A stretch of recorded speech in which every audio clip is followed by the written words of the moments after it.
Alors, cette vidéo va être divisée en deux parties. Les livres que j'ai lus en termes de littérature vampirique et les livres que j'ai à lire.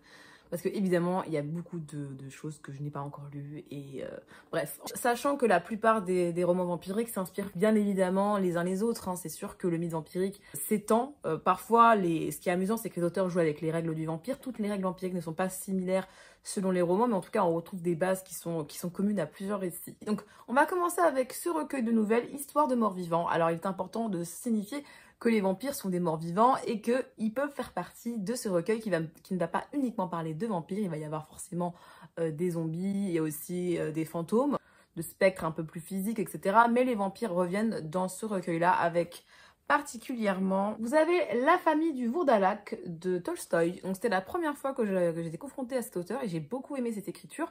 La famille du Vourdalak, ça va être une histoire de vampire qui va tourner autour de la famille. Elle a été écrite en 1884. Un récit qui va se passer en Serbie, dans une famille qui malheureusement va subir le vampirisme qui va se transmettre de membre en membre. Voilà.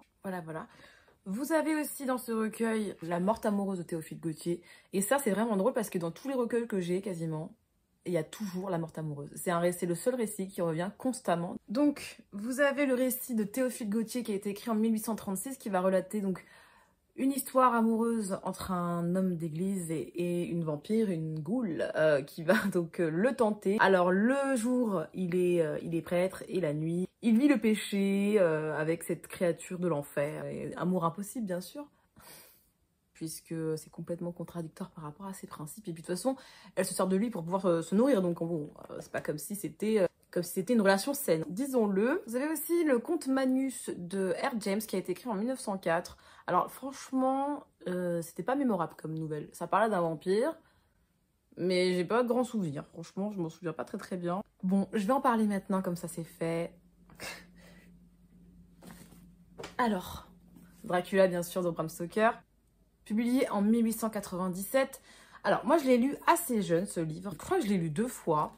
J'avais bien apprécié ma lecture, de par le fait déjà que c'était un récit épistolaire. Et j'aimais beaucoup découvrir le conte Dracula, finalement, au travers du regard des personnages, qui, au fur et à mesure, sont dans l'angoisse et ne comprennent pas ce qui se passe et ont une grosse suspicion concernant ce conte absolument horrible. Mais finalement, au fur et à mesure des événements, je me suis demandé, et je me suis dit quand j'étais jeune, quand j'avais 18 ans, je me suis dit, mais Dracula, en fait, c'est un gros lâche. Je me suis dit, la façon dont il a réagi, pour moi, c'était un peu un lâche et un peu un faible, de par certaines de ses réactions. Après quelques réflexions, je me suis dit, mais en fait, s'il en est arrivé à survivre aussi longtemps et à continuer à manipuler les gens et à faire tout ce qu'il veut, c'est qu'en fait, il est intelligent, en fait, il sait ce qu'il fait. Et finalement, si à un moment, il doit se protéger en fuyant, et ben il le fera, point barre. Mais c'est vrai qu'au début, j'étais un peu en mode... Mais je pensais que c'était quelqu'un d'un peu plus... qui serait beaucoup plus bestial, beaucoup plus agressif. Et finalement, c'est quelque chose de plus latent, en fait, concernant Dracula. Et en fait, la préface de cette édition... Fun fact, a été écrit par Jacques Sirjean, qui est donc le directeur d'un musée vampirique à Paris. Il y a quelques années, j'avais fait des visites sur Paris, qui étaient proposées par, je ne sais pas, une agence qui s'appelait Sous les pavés, en fait. Et ils me proposaient des visites nocturnes de Paris sous des thèmes ésotériques. Et Jacques Sirjean avait proposé la visite du cimetière du Père-Lachaise. Il avait fait aussi des visites sur les sorcières à Paris, sur les enfers, etc. Ce monsieur est vraiment une bibliothèque à lui tout seul. C'était incroyable. Je sais pas s'il en fait encore actuellement, mais ces petites conférences qu'il faisait dans Paris, c'était hyper intéressant. Et vraiment, ce que j'ai appris sur Père-Lachaise, c'était trop cool. Vraiment, c'était super cool. Donc c'est lui qui a fait la traduction et c'est lui qui a fait la préface de cette version-là, en tout cas. Un des premiers récits vampiriques auxquels j'ai été confrontée en littérature se trouve dans ce vieux recueil tout vieux là, que j'avais lu à l'école. Et dedans, vous avez Popsy de Stephen King.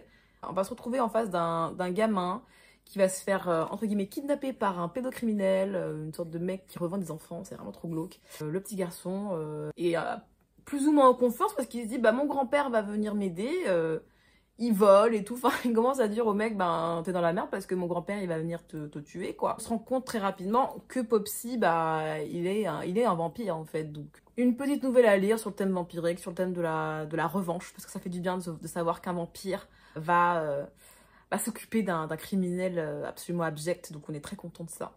Carmilla, écrit en 1872, c'est un récit que j'ai fort apprécié. Je ne m'attendais pas à apprécier autant, pour le coup. On est sur un récit gothique et fantastique. sur les prémices du récit vampirique, puisque ce roman-là a été écrit avant le roman de Bram Stoker, peut-être 10 ou 15 ans avant. En fait, Carmilla, c'est une jeune femme qui va être accueillie par un père et une fille qui vivent donc dans la forêt, en fait, un petit peu isolés. Ils s'ennuient beaucoup. Et l'arrivée de Carmilla, par un pur accident, est un peu une aubaine pour eux, pour pouvoir là, sociabiliser, etc. Donc voilà, Laura est très contente. Le récit est écrit du point de vue de Laura. Donc évidemment qu'au fur et à mesure, elle va découvrir qu'il y a un problème chez Carmilla. Les jeunes filles autour de sa maison finissent par périr d'une étrange maladie. Alors, dans ce récit, le vampire n'a pas peur du soleil. Carmilla peut très bien vivre le jour. Elle a un teint plutôt vivant, son cœur bat. Le mythe du vampire est un petit peu différent de ce qu'on peut connaître dès à présent. En tout cas, les codes ne sont pas les mêmes. Et voilà, donc au fur et à mesure, on va découvrir avec horreur en même temps que Laura, que Carmilla est un vampire. Carmilla va explicitement faire comprendre à Laura qu'elle a une attirance pour elle. Mais ce qui est assez intéressant aussi, c'est que finalement, Carmilla, au lieu de tuer sauvagement ses proies, préfère passer par la passion pour se nourrir petit à petit de ses proies. Donc elle va utiliser la passion comme un moyen de se nourrir. Laura tombe dans le panneau et voilà. Carmilla n'est pas vraiment celle qu'on croit et... C'est très très bien écrit, je trouve, donc très très bonne lecture pour le coup avec Carmilla. Avec les prochains titres, vous allez peut-être avoir des souvenirs si vous étiez fan de vampires dans les années 2000. On va repartir sur Voici un vestige. Ouh là là, c'est le seul que j'ai pu retrouver chez ma mère, parce que je ne sais pas où est le reste. J'aurais trop voulu retrouver le tome 1, parce que c'était ma couverture préférée, le tome 1 bien sûr. Alors je peux me vanter d'être une des lectrices d'avant les films. Donc moi, le mot Twilight, c'était pas dans mon vocabulaire, moi c'était fascination. Et donc ouais, j'ai découvert le livre avant les films, peut-être 1 an avant les films. J'ai choisi ce livre uniquement parce qu'il y avait une pomme sur la couverture.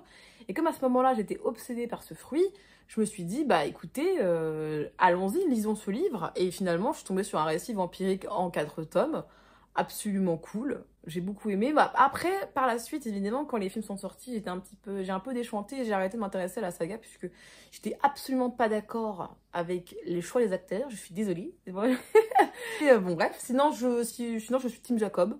Avec grande réflexion et grand recul. Et je trouve que ce tome est vraiment intéressant. Je crois que c'est l'un de mes préférés, celui-ci. Donc voilà, ça, j'ai même pas besoin de le présenter. Juste sachez que j'ai eu la saga Fascination de Stephenie Meyer et désolée pour ceux qui aiment le film, hein, moi je sais pas du tout, je suis pas contente du film. C'est une question de goût et de couleur et par contre j'ai beaucoup aimé la parodie qui a été faite. J'ai beaucoup ri, mais voilà. Récemment j'ai voulu tester un roman qui a inspiré une série. C'était quoi déjà? True Blood, La communauté du Sud, tome 1, Quand le danger rôde, de Charlène Harris.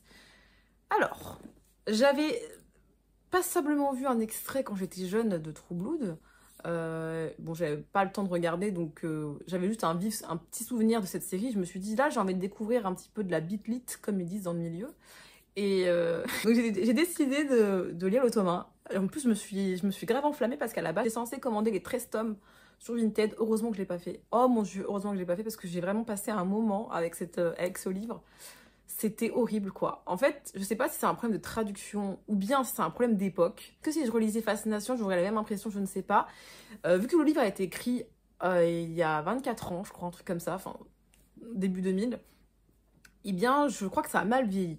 Parce que le livre est censé relater l'histoire très intéressante qui se passe dans le sud des États-Unis. Moi, j'aime beaucoup les histoires qui se passent là-bas, donc j'étais très contente. Vous allez avoir une jeune femme très innocente. Elle s'appelle Suki. Je crois qu'elle est vierge, oui, elle est vierge, elle est innocente, capable d'entendre les pensées des gens. Et de par ce fait, elle se sent très seule. Elle peut pas leur faire confiance, puisque entre ce qu'ils disent et ce qu'ils pensent, bah, c'est pas forcément toujours la même chose. Ah oui, j'ai oublié un truc, c'est que les vampires, dans ce monde, sont acceptés. Tout le monde sait qu'ils existent, ils ont des bars qui leur sont dédiés, enfin... J'ai pas vraiment, comme j'ai lu que le tome 1, je sais pas trop ce qui se passe après, mais en tout cas, on sait que les vampires existent. Des fois, ils sont un peu discriminés. Et un jour, dans le bar où elle travaille, elle n'entend pas la pensée d'un mec qui est très beau, très intriguant, et voilà. Va s'en suivre une relation de séduction, voilà, bref. Et tous les problèmes qui peuvent être engendrés par une relation entre un vampire et un humain, bla bla bla. En fait, c'était nul parce que c'était trop niais. C'était niais. Ça aurait pu être une histoire hyper intéressante, puisque c'était la première fois où je lisais un titre où les vampires étaient acceptés par le monde, enfin qu'on savait que les vampires existaient. J'arrêtais pas de lever les yeux au ciel. Non merci. On m'a dit que la série était mieux, donc je m'attellerai à regarder la série, mais je ne lirai pas la suite, c'était une petite tortue. Voilà. On va passer toujours à une série un petit peu incontournable, qui est la chronique des vampires de Anne Rice. Qui est en 13 tomes. Pour l'instant, j'ai lu donc le tome 1, donc qui est Entretien avec un vampire, et je suis en plein dans les stats. C'est un livre que j'avais déjà commencé en début d'année, enfin que j'avais commencé l'année dernière, j'avais mis de côté pour finir certains livres, et là je suis dedans. C'est extrêmement bien écrit, c'est vraiment vraiment très bien écrit. C'est super fluide quoi, franchement, et puis c'est beau, les réflexions sont hyper intéressantes. Non, franchement, c'est une très bonne série. Bon. Il y a quelques bémols dans le tome 1 concernant Claudia, mais bon, ça c'est mon avis. J'ai tellement hâte de découvrir La Reine des damnés. Voilà, donc ça c'est un truc, une référence, voilà, faut l'avoir lu au moins une fois, puisque c'est vraiment une belle expérience de découvrir Anne Rice. Alors là, je vais passer sur un truc que j'ai pas du tout aimé. On va repartir sur un truc que j'ai pas du tout aimé, c'est Trahison sanglante de Latam. En fait, c'est Sherlock Holmes x Dracula. Donc ça s'appelle Les Dossiers Dracula. C'est censé ressembler un petit peu à ce que fait James Lovegrove avec les dossiers Cthulhu. J'attendais vraiment beaucoup de cette lecture, j'avoue. Je me suis dit ça va être hyper intéressant, je vais être plongée dans un univers comme j'aime, un peu steampunk et tout. Alors l'histoire, c'est censé être Sherlock Holmes et son acolyte qui est censé prouver que Dracula, Van Helsing et tous les personnages qui se trouvent dans le roman de Dracula de Bram Stoker ont monté une arnaque pour assassiner un des personnages. En gros, ils sont cachés derrière le côté vampirique pour pouvoir tuer des gens et pouvoir les arnaquer, ou un truc comme ça, je sais plus, bref. Donc Sherlock Holmes est censé prouver que Dracula n'est pas un être surnaturel, qu'en fait c'est un gros arnaqueur. Et premier point qui m'a un petit peu gênée, c'est que Van Helsing, dans le roman, on se rend compte, bon, Van Helsing il vient de quoi? Il vient du Pays-Bas. Et ben, qu'est-ce qu'ils ont fait dans le roman? Ils ont écrit son accent. C'est-à-dire que dès qu'il parle, on lit l'accent, un accent un peu germanique, absolument ridicule. En fait, j'avais l'impression de lire un livre pour enfants. Vous voyez, quand on veut se moquer d'un accent ou qu'on veut rigoler. Très sincèrement, et c'était extrêmement perturbant, ça me sortait du récit, c'était ridicule. On peut pas écrire un accent comme ça dans un livre de ce genre, c'est pas possible, c'est ridicule, faut pas faire ça en fait. Effectivement, préciser peut-être que le mec a un accent, mais il faut pas l'écrire l'accent. J'étais un peu en mode, bon, ok, donc Van Helsing, dès qu'il va parler, en fait, ça va être ridicule comme ça. Secondement, le moment où ils vont rencontrer Dracula arrive trop tardivement. En fait, le moment où ils vont aller en Transylvanie, c'est le dernier chapitre limite du roman. Donc non, en fait, j'ai pas aimé du tout, c'était pas très bien écrit. Et pour tous ces points, je pensais qu'on allait être beaucoup plus embarqué dans un côté gothique, un côté Transylvanie, vampirique, tout ça. Je suis bien dégoûtée d'avoir dépensé 28 € pour ce livre. Vraiment, c'était un des pires achats que j'ai fait de toute ma vie. Le mode drama queen est activé, oui, effectivement. J'ai le droit de regretter un achat à 28 € pour un livre aussi nul. Voilà, bref. On va passer à des graphiques. Je vais en présenter quelques-uns. J'ai pu découvrir un comics qui a été écrit par Neil Gaiman. Donc on est sur un comics qui a été écrit par Neil Gaiman, illustré par Colin Doran. Donc qui est sorti pour Noël 2023. Qui s'appelle Blanche-Neige, Rouge Sang. Donc qui est une réécriture du conte de Blanche-Neige, comme son nom l'indique. C'est un récit extrêmement sombre. C'était hyper intéressant à lire comme réécriture.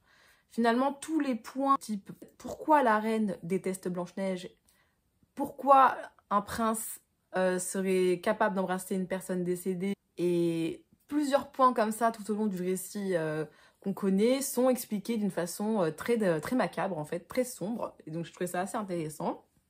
Les points positifs vont être aussi sur les graphiques qui sont absolument somptueux. Chaque page est une œuvre d'art. Vraiment, la personne qui a dessiné, et c'était extraordinaire. C'était des vitraux, c'était un style art déco. En plus, c'était pas une BD classique. En fait, il n'y avait pas forcément de cases, en fait. Il y avait très peu de cases. Vous suivez les bulles, tout simplement, pour avoir le récit. C'était trop beau, en fait, au niveau de l'agencement des dessins. L'artiste a dit qu'elle s'était inspirée d'un artiste qui s'appelle Harry Clarke. Voilà. Finalement, la méchante reine, entre guillemets, n'est pas la méchante de l'histoire. La méchante, c'est Blanche-Neige. Bon, déjà très bien, très cool, ça change des princesses innocentes. Blanche-Neige qui est un vampire. C'est un vampire vraiment créature quoi. Genre elle parle pas beaucoup, elle se nourrit et elle fait peur. Voilà, c'est une sorte de succube vraiment, elle est effrayante franchement. En plus elle est petite, enfin elle a un petit bémol concernant l'âge de Blanche-Neige. J'ai pas trouvé ça très utile qu'elle soit mineure en fait. Parce que c'est très gênant parce qu'elle va avoir des rapports avec des hommes, parce que c'est un peu une sorte de succube bizarre, et je pense que ça aurait été mieux qu'elle soit genre majeure. Ça change pas grand chose à l'histoire en fait finalement. C'est pas important qu'elle soit majeure, et ça aurait été plus sain à lire quand même. Ouais, c'était bon, c'était vraiment un petit bijou en termes de dessin, mais c'était un avis nuancé sur ce récit. Je considère que Shigehime est un manga qui nous propose un aspect très, très sensuel du vampire. Moi, j'ai lu le tome 1 et 2, je n'ai pas continué la série. Enfin, finalement, je me suis dit que c'était un petit peu trop lent comme rythme, en fait. Il y avait plus de belles scènes qu'une histoire, hein, pour moi, une histoire intéressante. On va suivre une jeune femme qui cherche une sorte d'esclave qu'elle va transformer. Plutôt un familier, en fait, elle va capturer donc un humain contre son gré pour pouvoir le transformer en familier pour qu'il aille lui chercher de la nourriture, et elle consomme principalement des cœurs, voilà. Donc elle est très très très sexualisée dans le manga, elle est très belle, il y a des scènes voilà où elle joue de ses charmes pour pouvoir capturer le cœur de ses victimes. C'est un manga d'horreur joli. Après, en termes d'histoire, je suis pas hyper convaincue. Voilà. Après, vous allez avoir Dracula, donc DRLC Midnight Children. C'est un manga qui va s'inspirer, bien sûr, du roman de Bram Stoker. Ça va être une ambiance Dark Academia. Vous allez avoir donc un bateau qui va transporter d'étranges caisses. Durant la traversée, il va y avoir des phénomènes étranges qui vont se passer. Ces caisses vont arriver en Angleterre. Voilà, ça c'est le premier point. En Angleterre, vous allez avoir une sorte d'académie qui est réservée aux hommes, dont vous allez avoir une seule personne, un seul élève qui est une fille, qui s'appelle Mina. C'est une jeune fille qui a énormément de caractère, qui ne se laisse pas faire, qui veut prouver qu'une femme est l'égale de l'homme. Enfin, il y a quand même une part un petit peu féministe dans ce manga. J'ai énormément adoré les planches. Les dessins sont tellement beaux, tellement glaçants, c'est trop beau.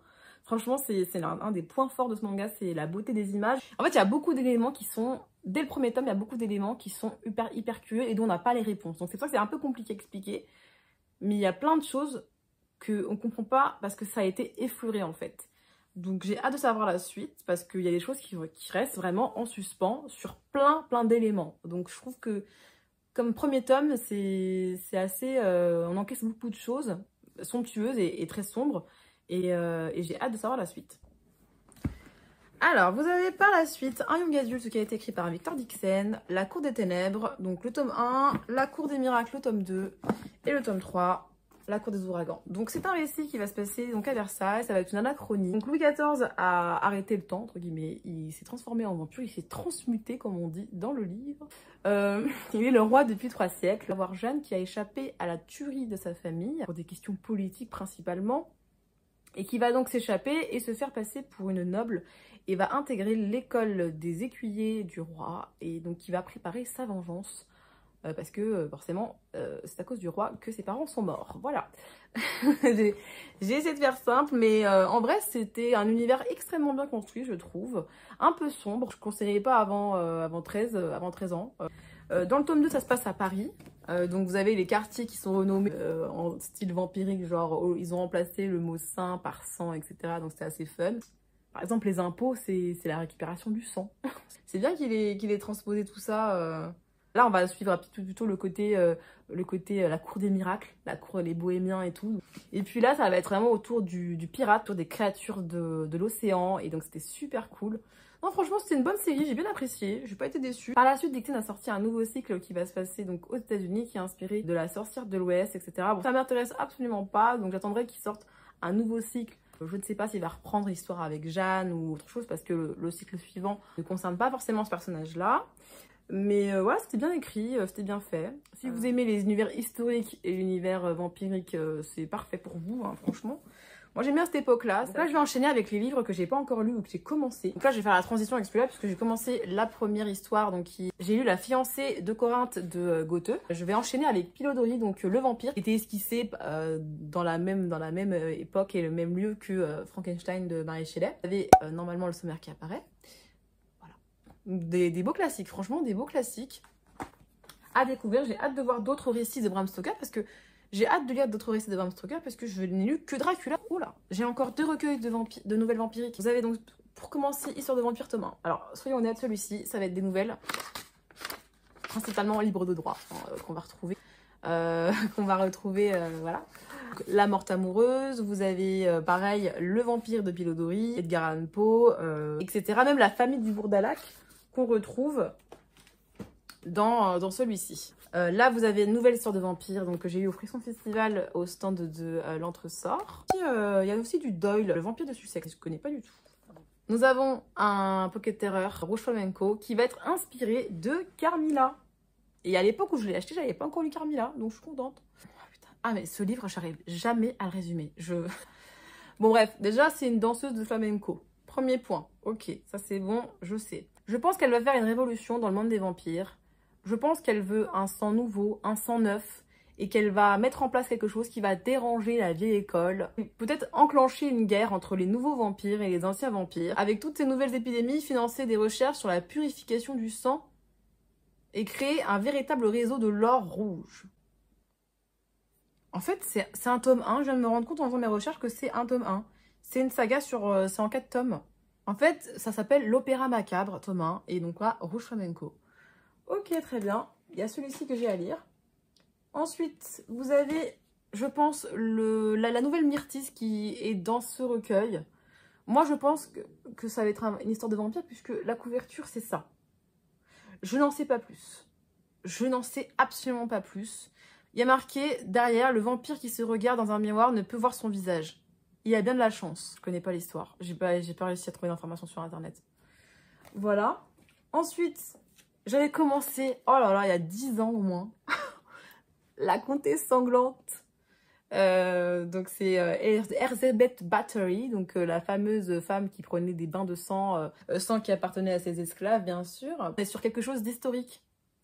Donc c'est vraiment une enquête qui a été faite avec les restes des preuves, que ce soit au niveau des procès, parce que cette femme a été emmurée vivante, c'était sa punition en fait, elle a été jugée pour ses crimes et elle a été enterrée dans son château emmurée. Et donc là, on va suivre un peu son parcours. Parce que c'était quelqu'un de très cruel et elle avait un problème psychologique, hein, c'est pas possible. Hein. C'est une tortionnaire, c'était une sadique. Hein. Elle avait même le seau là. Parce que je pense qu'à l'époque, j'étais pas très patiente avec les récits historiques. Et il y a quand même beaucoup d'informations, beaucoup de noms, de choses où peut-être que j'étais pas encore assez mature pour pouvoir avoir la patience de continuer à suivre un truc comme ça. Mais c'est un livre trop vieux. Hein. Je l'avais acheté d'occasion déjà. Et... Oh là là. Il est lourd en plus, je l'avais trimballé pour essayer de le lire dans les transports, mais non. Non, je pense que ça serait cool de le relire, franchement. On est sur une référence, un classique, Salem de Stephen King. À vrai dire, il y a quelques années, je ne savais même pas que c'était un livre qui parlait de vampires. Je l'ai su parce que quelqu'un a dû me le dire. En tout cas, on est sur un homme qui revient à Salem après plusieurs années, pour retrouver ses souvenirs d'enfance. Je ne sais pas pourquoi il revient exactement, mais en tout cas, il va revenir dans sa ville. Mais il va devoir se rendre très vite à l'évidence qu'il s'y passe des choses étranges, sinistres. Un chien est immolé, un enfant disparaît, et l'horreur s'infiltre, s'étend, se répand, aussi inéluctable que la nuit qui descend sur Salem. Ça nous parle aussi d'une demeure qui, depuis la mort de ses tragiques propriétaires, est restée inhabitée. Voilà. Donc je pense que ça peut être super cool et super effrayant. J'ai hâte de voir comment le vampire va être présenté dans ce texte. Et celui-ci, j'ai l'Empire du vampire de J. Christophe. Je n'ai jamais lu cet auteur. Et là, il y a le tome 2 qui est sorti il n'y a pas longtemps de cette saga là qui a commencé. Sur quelque chose d'assez volumineux. Alors, on est sur de la fantasy. C'est pas mon fort, mais si ça te parle du vampire, pourquoi pas. Ça fait 27 ans que c'est la mort du jour. Pendant près de 3 décennies, les vampires ont fait la guerre à l'humanité et donc ils ont gagné. Et là, ils ont capturé Gabriel de Léon, qui est un saint d'argent, en fait, qui était censé œuvrer à la défense de l'humanité contre les créatures de la nuit, hein, contre les vampires, tout ça. Il a été capturé, il est dans une prison et il va raconter son histoire à un vampire qui est venu le visiter dans sa loge.